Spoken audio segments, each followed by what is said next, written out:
Assalamu alaikum. Materde haberler vaqti noyabrning 22-si Qrim işğalinin 1364-cü kuni studiyada men Alima Aliyeva çalışam. İşgal olungan Kırımda insan hakları ve Женева konvensiyası bozulğanı akta Mustafa Cemilov Avropa Şurasının yerli ve regional hakimiyetleri kongresinin azalarına aytып berdi.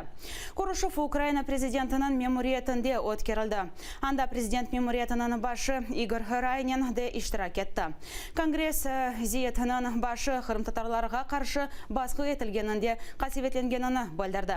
Kongres azapları yarımadada insan hakları bozulğanını kayıt etті. Cesurlerinin bir sırada Ukraynada büyük akı korçalayıcı kampanya başladı. Mektup yazma marafonu 200'den ziyade memleketten faillerini birleştirdi. Marafon çerçevesinde hükümet tarafından takip etilgen ak korçalayıcılarga kol tutmağa çağırıla. Malum olğanı gibi işgalciler Emir Hüseyin Kukunu terörist teşkilatının azası olmasında ve hakimiyeti kuçnen zap etmege istegeninde kabahatlana. Ona 25 yıl hapis cezası берілі. Родина Еміра Усеїна також під тиском. Через місяць після арешту до його 9-річного сина Бекіра у школі підійшов працівник ФСБ і сказав, що тато зробив щось погане та буде гнити у в'язниці 12 років. Цей інцидент дуже налякав хлопчика та усю родину. Підпишіть петицію до Генерального прокурора Російської Федерації, вимагайте зняти всі обвинувачення з Еміра Усеїна Куку та припинити переслідувати його родину. 26 fevral davası boyunca mahkemeye ne diğer kunge geçirildi. İşgalciler mahkemesinde delil olarak takdim etilgen video bakılmasına çare tapmadılar. Bu haqda davada iştirak etken advokatlar aytып berdi. Sonki vaqtları mahkeme oturuşları biri артından diğer kunge geçirildi. Meclis reisinin muavini İlmi Umerov aytganına göre işgalciler aqtemçi goz azat etilgen son 26 fevral davasının ne yapmağa bilmiyorlar.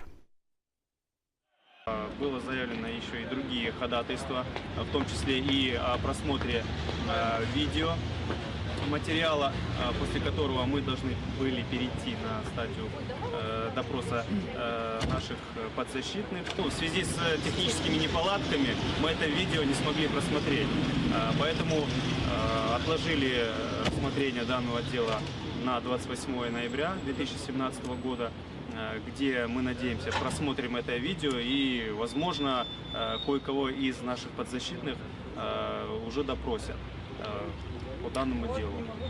То есть получается, что нам приходится работать по копиям материалов, то есть мы практически нету ни одного оригинала в материалах дела. Так еще и получается, не все приложения есть, которые якобы следователь собирал и прикладывал к делу. Вот с такими материалами приходится осуществлять защиту наших доверителей. Лутковская işgal olungan Kırımda tutulgan Ukrayna vatandaşları ve siyaset mabüslerini ziyaret etmege planlaştıra. Ukrayna Yukarı Şurasında insan hakları vekili Rusiyalı zenadaşına endi bir kaç kere müracaat yollagan. Lakin cevaplar da kelmegen. Lutkovska aytganına göre işgal etilgen Kırımda olgan mabüsleri korçalamak için iki usul bardır. Спосіб перший – це звернення до омбудсмена Російської Федерації з проханням приділити увагу незаконності певних дій. І другий спосіб, який дійсно є і який є достатньо впливовим, це питання міжнародного тиску для того, щоб запобігти порушенням прав людини на території півострова. Ukrayna Milli Bankının muzeyinde Kırım Tatar halkının kurultayı teşkil etilmesinin 100 yılı tolğanı münasebetinden çıkarılgan akça takdim etildi. Malum olğanı gibi akça üzerinde 1917 senesinin hadiselerine ait foto tasvir etilgen. Diğer tarafından ise Kırım haritası gösterilgen. Akça 5 гривнаны teşkil etti. Те, що зробив Національний банк України з відомими художниками Володимиром Тараном, художниками Сергієм та Олександром Хоруками, це просто чудове таке проявлення, знаєте, української поваги до одного з корінних народів України, до кримських татар. Русияге қаршы санкцияларының лягу етілмесі паседе музакире етіле біле. Авропа Шурасы парламент ассамблеясының даими комитетіне ассамблеяға Русия тенсіджелері қайтарылмасы ве санкцияларыны алып ташламаға теклиф етілді. Пасе топлашуының күн тәртібі түневін ақшам айдынлатылды. Комитет топлашуы ноябрның 24-інде кечірілежек.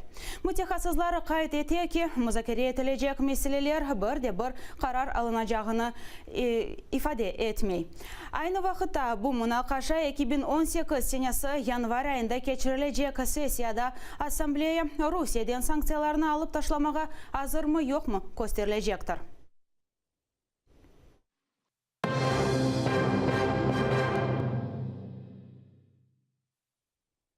Украина тыш ишлері назерлігі ешғал етілген Қырымда қанунсыз аскерлікке чағырылығы лягу етмеге талап ете. Русия мұдафа назерлігінің мәліматына көре көзде 800 Қырымны арби қызметке алынды. Елінің сонына қадар ешғалжелер умумен екібін инсанны ордуға алып кетмеге планлаштыра. Украина тыш ишлері назерлігі қайд еткеніне көре 2016 сенесі декабрь айында Бірлескен Миллетлерінің баш ассамблеясы Москваны қырымлыларыны аскерлікке мecbur etmemege çağırgan еді. МЗС України вимагає від Російської Федерації скасувати незаконне рішення про призов на військову службу на тимчасово окупованій території Автономної Республіки Крим та Севастополі, усунути всі спричинені ним наслідки, забезпечити неухильне дотримання своїх міжнародних зобов'язань як держава-окупанта, а також повною мірою виконати резолюцію Генасамблеї ООН. Ребері қачты, пайтақны комшылары зап етті. Қанунсыз илан етілген Луганск халық жемхуриятының лидері Игорь Плотницкінің савдашлары яқаланды. Луганскта арби авдарма ичтимai ағыларда Русия яды Донецтен арби техника колоннасы келген видеолары тарқатылды. Тәфсилатлы Лев Хамызда тариф етілі. Луганск мерkezini yeşil adamçıqlar işgal etdi. Sokaqlarda harbiy texnika tura. İnsanlarga ya evlerde ya da sözde devlet xavfsızlığı nazirliginin mağazlarında kalmağa teklif edilir. Что-то происходит, не знаю. Я вышла, там загорожено, тут загорожено, перед лицом машут туда. Terörist DNR lideri ve onun aq koruyucusu sözde İçişler Naziri arasında kavga zaten kergin vaziyetini daha ziyade beterleştirdi. Igor Plotnitskiy Nazirni ealiden dairelerini çekip almasında ve cinayet işlemesinde kabatlap mahkeme üzerinden onu işten boşattı. Aq koruyucu teslim olmayıp kanunsuz Cumhuriyetinin paytaxtını Berkut ve arbi texnikanin sarıp aldı. Ozu ise Devlet Xavfsızlığı Nazirliginin binasında kapaldı. Данные люди вооруженные прибыли, здесь никаких не объясняют своих действий. Sonra erşeğini anlattı. Kanunsuz LNR yolbaşçılığı vaziyetini kerginleştirgen eken. Böylece Ukrayna susları ve satqınları için bir yuva olgan eken. O ise Donbass sakinlerini korçalay. В результате деструктивных действий ряда должностных лиц усилилась критика правоохранительного ведомства в средствах массовой информации. Указанными лицами в течение длительного времени главе Луганской Народной Республики целенаправленно доводились недостоверные факты о якобы причастности структуры МВД к противоправной деятельности. Плотницкий видеода көрінмеді, мектуб yazdı. Заявление Корнета не имеет никаких оснований и юридической силы. Еще со вчерашнего дня Корнет законно отстранен от занимаемой должности. Есть решение суда. Со своей стороны хочу заверить, что ситуация находится под контролем руководства Луганской Народной Республики и в ближайшее время будет полностью решена. Русия көтлеви хабер васталары бүлдірейке қанунсыз илан етілген ЛНР лидері Лугансктан қачты. Кремль рақыбыне қол тұтқананы білген екен, амма ең чоқ оны бір шей қасветлендірді. Қомшы ДНР ортағы Александр Захарченко да ярдымға шыққан екен. Кремль сөзді жемхуриетлерге ер вақыт қол тұтайды.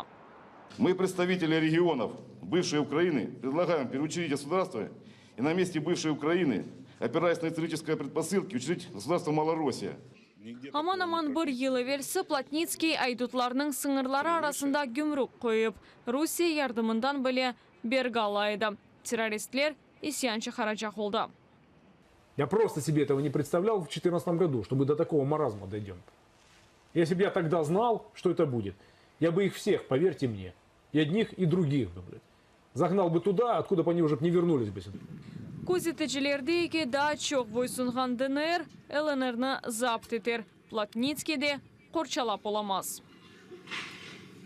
Артық тек Захарченканың ваделері ола біле. Ләкин Луганск сакенлері бір шейсіз қалды. Интернет блок етілді, телекомпания қапатылды.